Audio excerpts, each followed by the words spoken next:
Hello everyone, this is Necrostevo and you're watching my 10th narrated Wi-Fi battle. This is a battle I actually got from someone on the GameFAQ forums. I'm trying out my Sunny Day team.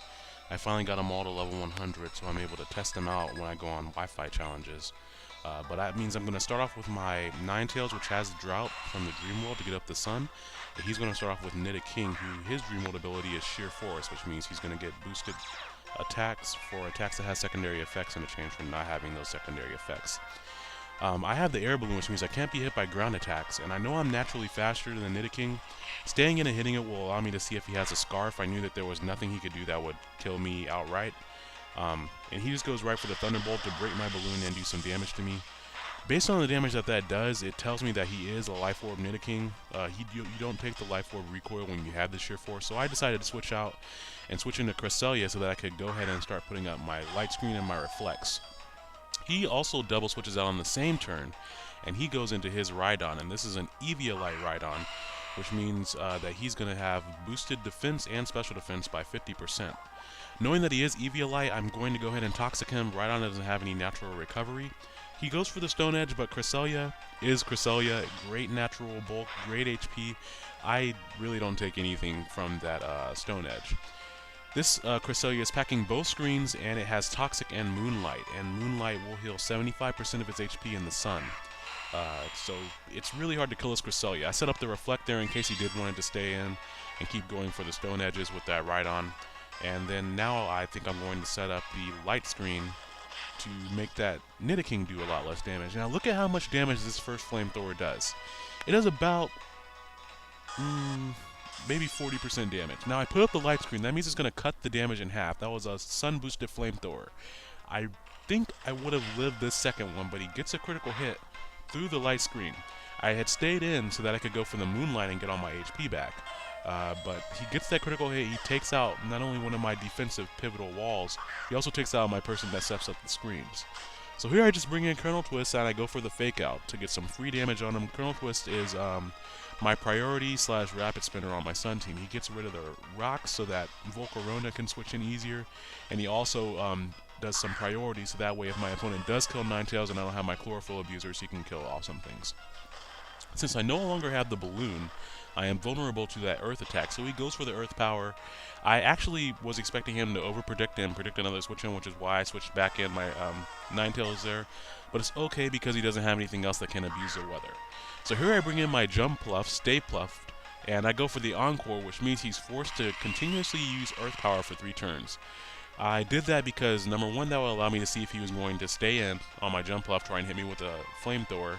Number two, if he did stay in and he went for something else, I have a Focus Sash on it so that I'd be able to live.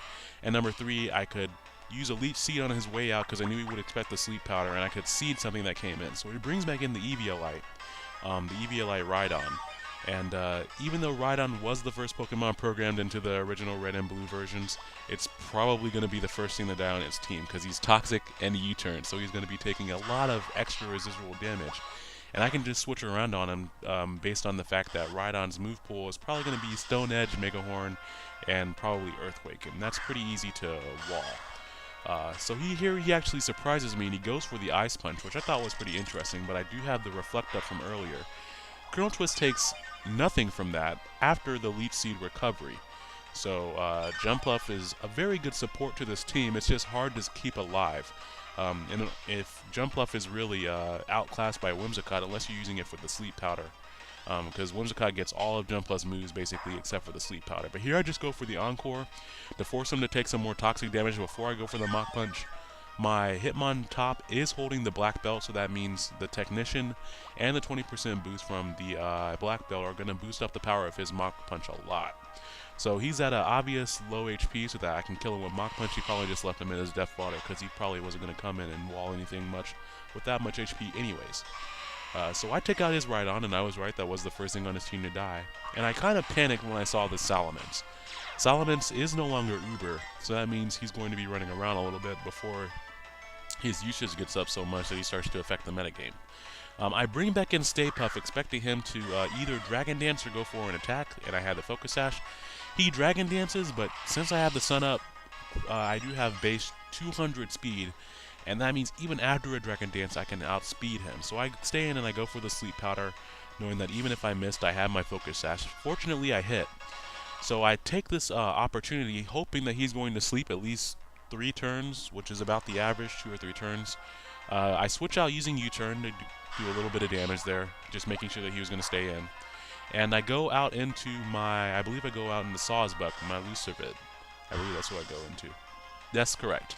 And so my Lucervid is actually a play on the Japanese word for buck, and Cervid, which is the family name for different types of reindeer. And so I go for the Swords Dance. Maybe I should have gone right for the attack. I don't think I would have been able to kill him. But he actually wakes up immediately and he kills me with the Dragon Claw, which after that Dragon Dance that he used earlier, that is going to kill me for sure. So that's a little bit unfortunate. I had one of my Pokemon die to a crit, and then he woke up kind of early and was able to kill me off. So I've lost one of my sweepers on this team. That means the only sweeper I have left is my Volcarona, which means I have to keep that thing alive if I want to win this battle at all. So I bring back out Stay Puft, knowing that I still outspeed him. Now that he knows that I outspeed him, he's going to switch out, but I am just going to go straight for the Sleep Powder because I can't afford to have Salamence running around with +1 speed. Which I'm not too disappointed with putting Nidoking to sleep. That thing can hit pretty hard, especially with the Flame boosted, Life Orb, Sheer Force boosted. That was a mouthful. Flamethrower. Basically, that means Flamethrower is going to have 50%, plus 30%, plus another 30%. So it's plus 110% Flamethrower that he's using. So it's good to get that asleep as well. So I bring out my Volcarona, which is named Horosis, which is a play on Horus and Isis, which are 2 different deities that are associated with the sun. And I go for the Quiver Dance. I knew I would need at least 1 to outspeed a Salamence, and I would also need the special attack boost in order to kill the Salamence. This Horus actually, this Volcarona has some HP, as much speed as I can give it, and then the rest is in special attack. But I gave it some extra HP because I'm running it with Morning Sun, since it needs sun support to work. As long as Hitmontop keeps those rocks out of there, I can often get up some Quiver Dances and restore my HP at the same time. I'm able to kill off that Nidoking with the Fiery Dance. I don't get the boost, unfortunately. For some reason, he brought in Starmie here. Maybe he was thinking he was faster even with a water move. Since those are decreased in their damage in the sun, he wouldn't have been able to kill me because of my special defense. So that was a useless crit there. I was going to kill it either way. I was a little confused as to why he brought in Starmie right there. But he goes out into a Salamence now. Fortunately, Volcarona is a special attacker, so the Intimidate does not matter where it's cutting my attack down. And here I went for the Fiery Dance. Now, I honestly thought that a +1 in the sun Fiery Dance with Stab would kill the Salamence, but I'm watching his HP go down, and then it stops just short of the area to kill it. He uses the Dragon Claw, and here I thought he was going to kill me because Volcarona's regular defense is not very good. But it stops at 28 HP, and those HP EVs that I put in there come into play right there. I just go ahead and finish him off with the Bug Buzz in case he tried to switch out Salamence to save it for later. I could have gone for the Fiery Dance in hopes of getting a boost, but I just used that just to make sure he wasn't swapping out. And here is a key point in this game. He goes out to Bisharp and he goes for the Sucker Punch. I went for the Morning Sun, seeing that Sucker Punch coming. Sucker Punch is an increased priority move that only hits if your opponent is using a move that does damage. And so since I went for the Morning Sun, it didn't work at all. I was afraid that he would start boosting up or something like that, so I go out into my Colonel Twist Hitmontop, because I knew that even if he went for the Sucker Punch, it wouldn't do anything, and I could one-hit KO him with a Technician Black Belt boosted Mach Punch. So Colonel Twist did a great job supporting my party during this match, and even though I ran into a little bit of bad luck at the beginning there, I was able to turn it around by making a few key plays later on in the game. Bisharp actually has the second strongest Sucker Punch in the game, right behind Absol, who has 5 more base attack points. So that's nothing to mess around with. His final Pokemon is his own Volcarona, which is going to have fire boosted attacks, but knowing that I still have my Focus Sash in place, I go out into my Stay Puft to put him to sleep. That means if he's asleep, I can just bring in my own Volcarona and set up on him, or I can bring out my Hitmontop and do extra residual damage to him. But I had to make sure he was asleep to clinch this victory. So thank you, Stay Puft, for helping me out throughout the entire battle. You have earned your marshmallowy goodness. So here I just go for the Sleep Powder. He does get the special attack boost. I missed out on that earlier. But his is Life Orbed. I believe mine is holding the Lumberry in case I run into any status effects, which has worked out for me in the few battles I've had with this Sun team. But I am able to put him to sleep. Had I missed that, I would still be faster, so I would have had one more opportunity to put him to sleep, and he just runs. So that was a great battle. I hope you all enjoyed it. Please like and subscribe if you did enjoy it, and look forward to more content later. Thank you. Goodbye.